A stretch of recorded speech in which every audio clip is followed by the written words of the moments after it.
네, 안녕하세요. 8.15 모니터 오늘도 즐겁게 시작합니다. 오늘 존니 대표님을 다시 모셨는데요. 이번에는 존니 대표님께서 세 번째 책을 쓰셨어요. 그렇죠? 존니의 부자 되기 습관. 오늘은 저자로 모셨습니다. 축하드립니다. 네, 감사합니다. 예. 네, 뭐 벌써 경제 경영 2위로 올랐다는 좋은 이야기가 어제 나온 책이죠, 이게. 네네네. 이틀 만에 그냥 네네. 급성장한, 급 올라가고 있습니다, 인기를.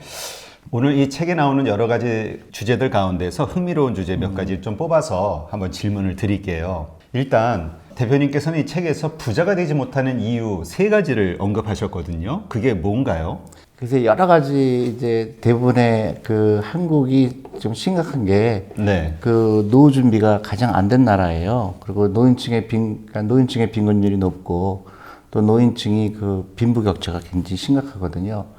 그래서 이제 여러 가지가 이유가 있겠지만은 특히 이제 금액적으로 큰 것들 세 개. 왜 한국 사람만 유일하게 노후 준비가 안 될까? 그래서 제가 나름대로 그 금액을 따서 보니까 크게 세 가지예요. 하나는 사교육비. 저는 너무너무 이해가 안 가는 게 사교육비예요. 그러니까 정말 부자 되고 싶은 사람은 그 여유 자금을 만들어서 투자를 해야 될 텐데 그거를 가장 이익이 나오지 않는데 너무나 많은 돈을 쓰는 거죠. 그게 사교육비거든요.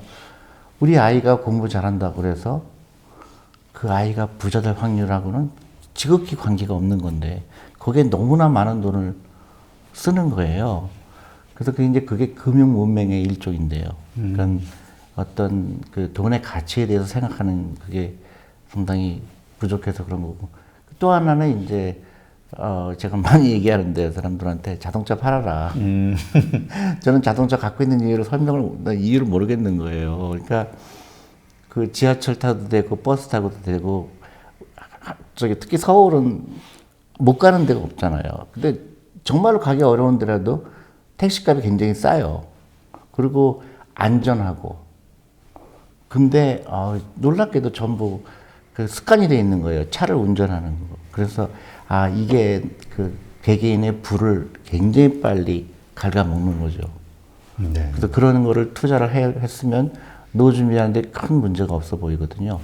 그 다음에 이제 마지막으로 제가 얘기하는 게 부자처럼 보이려고 하는 습관. 그냥 부자처럼 보이려고 가난해진다. 그래서 부자처럼 보이려고 비싼 그 디자이너 백을 산다든가 어떤 그 럭셔리한 걸 산다든가 외제차를 산다든가 그런 것들이 이게 이런 식으로 가게 되면 한국은 미래가 없다고 생각이 들어서 그래서 제가 특히 이제 그 강연을 가면서 젊은 분들한테 이런 얘기를 했는데 다행히도 공감하는 사람들이 점점 늘어나고 있어서 희망으로 봅니다. 그러게요. 그러니까 그 대표님 우리 처음에 악플이 많이 달렸었는데 지금은 막 대표님을 응원하는 글들도 많이 달리거든요. 네, 맞아요. 아까 제가 저 방송 전에 잠깐 농담처럼 말씀드렸는데 국민연금의 책임자로 존니 대표님을 보내야 된다. 투자를 많이 하게. 그랬더니 아주 그건 안 된다. 돈을 더 벌고 싶어요. 네, 대표님은 돈을 더 버셔야 되기 때문에. 네. 그리고 더 교육이 더 중요하다고 보는 거죠. 예. 많은 분들이 주식 투자와 관련해서 장기 투자와 관련해서 올바른 주식 투자에 대해서 대표님의 생각에 많이 공감하시는 분들이 늘어나고 있는 것 같아요. 저도 이렇게 댓글들을 감사하죠. 보면. 예. 지금 근데 금융 문맹 뭐 자주 말씀하셨지만 이 금융 문맹은 질병이자 악성 전염병이다라는 말씀을 하시거든요. 이유가 왜일까요? 그러니까 이 돈에 대해서 잘 모르는 사람이 그런 돈에 대한 그런 철학이 없는 사람이 주위에 옮기게 되죠. 옆에 친척한테, 가족한테도 그렇게 옮기게 되고 그 동네가 또 그 당연시 여기게 되고 그게 이제 온 나라를 마비를 시키는 거죠. 그게 일본이 좋은 예죠. 일본은 그 많은 돈이 기업에 들어가고 그 기업이 그것 때문에 그 이익을 창출하고 그래서 그가 계속 부가가치가 늘어나야 되는데 일본은 그걸 이해하지 못했기 때문에 대부분의 재산이 부동산이나 은행 예금에 들어갔거든요.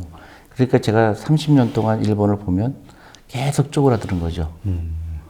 그래서 이게 한국이 너무 빨리 일본처럼 되고 있기 때문에 일본이 미스테이크 한 거를 한국은 답습하면 안 된다. 그런 게 너무 절실해요. 너무너무 안타깝고 그래서 미국의 유태인처럼 어렸을 때부터 투자를 가르쳐 주는 게 너무 중요하다. 돈을 가르쳐 주고. 예를 들어서 제가 이 책에도 썼지만은 초등학교 교사님들이 저한테 아이들한테 주식 강연을 하고 싶은데 와서 좀 해달라고 초청을 받았어요. 그래서 너무 기뻤죠. 근데 연락이 다시 왔어요. 교장 선생님이 절대 불가. 아이들한테 주식을 가르치면 안 된다. 왜 도박을 가르치냐. 그게 이제 전염병인 거예요. 그분은 그걸 확고하게 믿는데 그게 이제 우리 다음 세대까지 연결이 되는 거죠. 대부분 아버지가 주식하면 안 된다 그러면 아들도 그거를 믿게 되고 그게 이제 악순환이죠. 네. 그런 차원에서 전염병이라고 말할 수 있겠네요. 그럼요. 예, 부정적인 생각이 퍼져나가니까. 그럼요. 예. 특히 금융은 그래요. 그러니까 돈을 함부로 쓰는 것도 전염병이에요. 예를 들어서 옆에 내 친구가 부자도 아닌데 어떤 외국의 그 디자이너 브랜드 있는 백을 샀을 때 100만 원 주고 샀는데 상상할 수 없는 돈을 쓴 거거든요. 100만 원 쓴 거를. 근데 그거를 당연시 여기게 되는 것도 전염병이 되는 거예요. 전염을 하게 되죠. 특히 이제 미국의 특히 그 흑인들이 더 계속 가난할 수밖에 없는 이유가 이제 운동화를 마이클 조단 운동화를 막 500불 굉장히 흑인한테 큰 돈이잖아요. 네. 근데 흑인들은 그걸 사요. 근데 조금이라도 영리한 사람들은 그런 돈을 쓰지 않죠. 너무 아까운 돈이죠. 그게 전염성이 있다고 보는 거죠. 아, 그렇군요. 지금 일본에 대해서 잠깐 말씀을 하셨는데 일본이 망한 이유는 뭐 돈이 그 주식, 그러니까 금융 기업 쪽으로 간 게 아니라 부동산과 이쪽으로 갔다 얘기하시는데 그렇죠. 근데 그거에 대해서 심정적으로 동조하시는 분들도 있지만 현실적으로 한국 부동산이 자꾸 뛰거든요. 그러니까 이제 부동산에다 투자할 수밖에 없지 않냐 얘기하시는 분도 있거든요. 그건 사실은 착시 현상이에요. 부동산이 더 올라갔을 거는 그럴 것이라고 생각했기 때문에 그래요. 그러니까 실제로 30년 동안 주식을 투자한 사람과 부동산을 투자한 사람이 비교했을 때 주식이 훨씬 많이 올랐어요. 금융감독원에서 나온 자료인데요. 30년 전에 주식에 투자했으면 만약에 100만 원 투자했으면 약 2,800만 원이에요. 근데 부동산에 투자했으면 한 600만 원? 근데 사람들은 이 단기간을 보고 있고요. 그 다음에 막연하게나마 부동산은 떨어지지 않아. 그게 이제 그 신념 같은 게 있는데요. 절대로 그렇지 않아요. 그리고 부동산이 주식보다 더 많이 올라간다는 거는 그 나라의 자본주의가 그 작동하지 않다는 거랑 똑같습니다. 그러니까 주식에 투자하는 건 확장성에 투자하는 거예요. 매출이 늘어나고 자산이 늘어나고 하는 거에 투자하는 거거든요. 부동산은 그게 아니에요.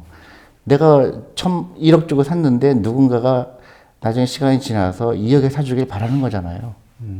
전혀 그 나라의 산업에 도움이 되지 않는 거죠, 부동산은. 그래서 많은 정책을 쓰고 그 돈이 주시장에 들어오는으로 인해서 새로운 기업이 창출되고 근데 일본은 그걸 이해하지 못한 거예요. 그러니까 계속 가난하게 됐고 지금은 그게 심각하게 됐죠. 근데 한국이 지금 부동산 비중이 80%예요. 그래서 이거는 심각하게 걱정해야 될 부분이고 그 부동산 비중을 줄여야 됩니다. 일본의 케이스를 보면 일본의 부동산이 동경에 있는 경우 30년 전에 100이었다 그러면 지금 40밖에 안 돼요. 그러니까 부동산은 떨어질 수밖에 없는 게 인구가 줄어들고 노령화가 되면 올라갈 수가 없어요. 근데 어떤 특정 지역이 올라가니까 착시 현상을 하죠. 지방에 가보세요. 엄청나게 싼 집 많아요. 그런 착시 현상이라고 봐요. 네. 네. 그러면 대표님은 일본이 그랬던 것처럼 한국도 어느 시점서부터는 부동산은 떨어질 수밖에 없다라고 생각하시나요? 예, 예. 하지만 그 대표님 말씀에 의하면 한국 사람들은 주식에 대해서 이제 편견을 많이 가지고 있다 말씀하시거든요. 편견이라는 건 우리가 어떤 편견을 가지고 있다고 보시는 건가요? 주식하면 안 된다고 그러잖아요. 아, 주식은 위험한 거다, 예. 도박이다. 예, 저는 주식이 위험한 게 아니라 주식이 안 하는 게 위험하다고 보거든요. 주식 투자 안 하면 노후 준비 안 됩니다. 그거는 아주 진리예요. 왜냐하면 누군가가 나의 노후를 위해서 일해주지 않으면 나는 육체는 늙잖아요. 네. 그러니까 지금 한국이 지금 성적표인 겁니다. 그런 걸 안 가르쳤기 때문에 지금 노인층의 빈곤율이 세계 1위인 거예요. 그 내가 기업에 투자하면 그 기업의 임원진이나 종업원이 나의 노후를 위해서 일하는 거 그런 시스템을 미국은 진작 안 거고 유태인은 더 많이 알아서 어렸을 때부터 투자하게 한 거고요. 그래서 제가 책을 쓴 거예요. 너무 안타까운 거예요. 특히 그 이제 50대 넘으신 분들한테 제가 강의를 하면 다 고개를 끄덕여요. 맞아, 내가 그걸 했었어야 돼. 근데 이제 조금 더 밑으로 내려가서 중고등학교 가면 너무 놀랄 정도로 돈에 대해서 교육을 안 받았어요. 그 돈을 우습게 알고, 그리고 돈은 필요하지 않은 걸로 알고, 어떤 경우는 돈을 경멸하고, 이제 그렇게 교육을 받아서 이건 심각하다. 정말 이렇게 가면 저는 일본은 젊은 사람들이 지금 끔찍하죠. 자살률 세계 1위예요. 젊은 사람들 자살. 네. 그리고 많은 젊은이들이 희망이 없다고 생각하고 있고요. 절대 그렇지 않거든요. 누구나 부자 될 수 있고, 누구나 일찍 시작해야 되고, 근데 주식에 대해서 친근감을 가져야 되고, 그렇게 되기를 정말 바라는 거죠. 근데 한국 사람이 이제 말씀하신 그런 편견을 갖게 된 것은 이제까지 그런 투자를 해왔던 사람들이 손해를 본 경우가 많기 때문에 돈을 번 거보다 아마 그런 생각을 갖게 됐을 텐데, 그럼 왜 그 사람들은 주식 투자를 해서 손해를 봤다고 생각하세요? 주식을 한 게 아니라 도박을 했죠. 그러니까 투자 스타일. 예, 예를 들어서 대부분의 문제는 주식 투자했을 때 대부분의 손해를 보는 이유는 너무 일찍 팔았어요. 그러니까 사실은 사람들은 내가 주식 투자하는 그 기술이, 많은 사람들이 기술로 생각하잖아요. 기술이 언제 파는가를 빨리 알아내는 거를 착각을 하잖아요. 대부분 일찍 팔아서 그래요. 그리고 20% 올라가면 얼른 팔고, 또 20% 손해보면 손절매라고 그러고, 그건 주식 투자가 아니죠. 그 기업이 확장할 때까지 기다리는 거죠. 이 회사가 예를 들어서 매출액이 지금은 뭐 1조인데 10년 지났더니 10조가 되더라. 그럼 주식 가격도 비슷하게 10조 가는 거, 10배가 되는 거거든요. 그러니까 어렸을 때부터 하라는 거고, 그때 복리 효과를 누리라는 거고, 그렇게 했었으면 다 손해 안 봤어요. 대부분의 케이스. 근데 그냥 급하죠. 팔고 사고 하다 보니까 그거를 맞출 수가 없거든요. 그러다 보니까 항상 거꾸로 가게 돼 있거든요. 올라가면은 빨리 빼고 싶고, 근데 더 올라가고, 또 떨어지면은 또 얼른 손절 매는데 다시 또 올라가고, 그러다 보니까 에이, 주식은 하는 게 아니야. 그렇게 되고, 또 하나 문제는 많은 매스컴이 주식에 대한 얘기를 할 때 대부분 단기적인 걸 얘기하거든요. 그러니까 뭐 이번에 올라갈 주식이 뭐고, 또 뭐 20% 벌면 또 딴 걸로 옮겨 타라 그러고, 이제 금융기관도 어느 정도 책임이 있고요. 네. 그러니까 이렇게 개인들이 이게 그 단타라고 하죠. 네, 단타를 통해서 뭔가 이득을 얻으려는 그러한 잘못된 투자 습관. 그러다 보니까 그 종목을 선별하는 것도 가치 있는 것보다는 좀 네, 리스크 있는. 그렇죠. 네. 근데 절대로 성공 못하죠. 네. 도박해서 성공 못하는 건 똑같죠. 대표님은 항상 하시는 말씀이 그 돈을 위해서 일하지 말고 반드시 돈이 나를 위해서 일하게 해라, 이런 얘기를 하시거든요. 이 의미를 다시 한번 설명해 주시죠. 그러니까 이제 내가 취직을 해서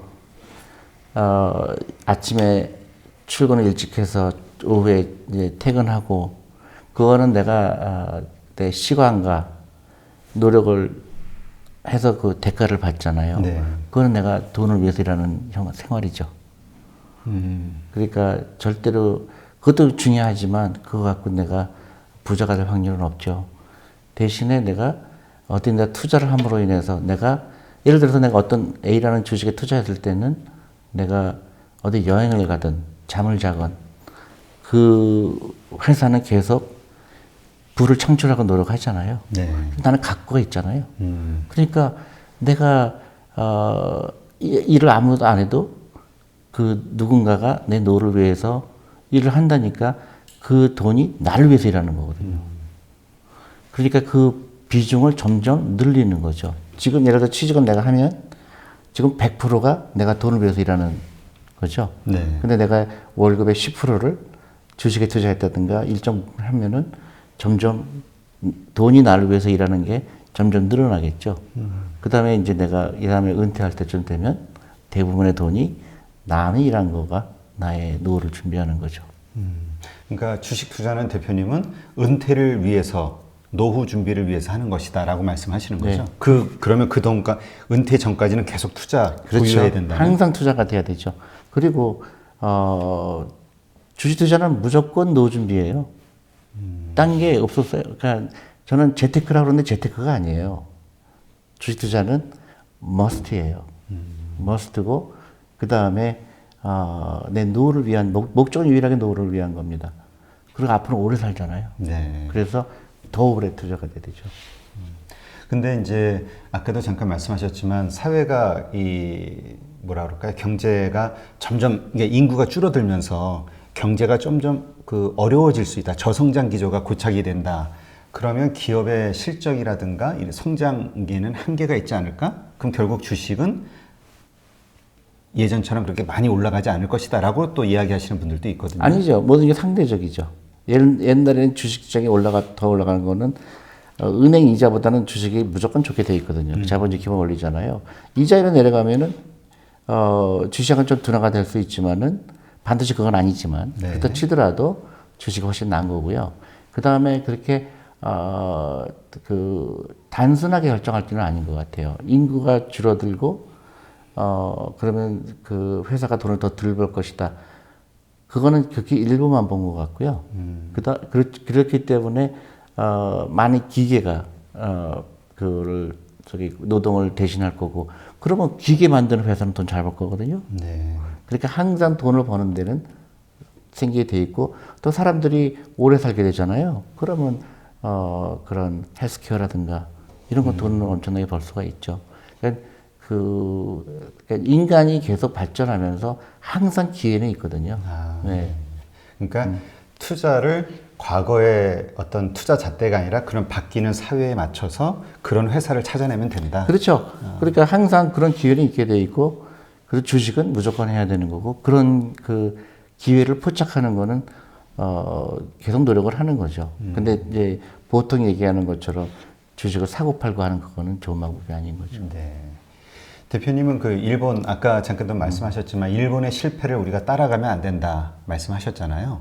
이거는 뭐 어떤 의미로 받아들여야 될까요? 너무 안타깝죠. 한국은 제가 볼 때 엄청난 기회의 나라예요. 어떤 면에서요?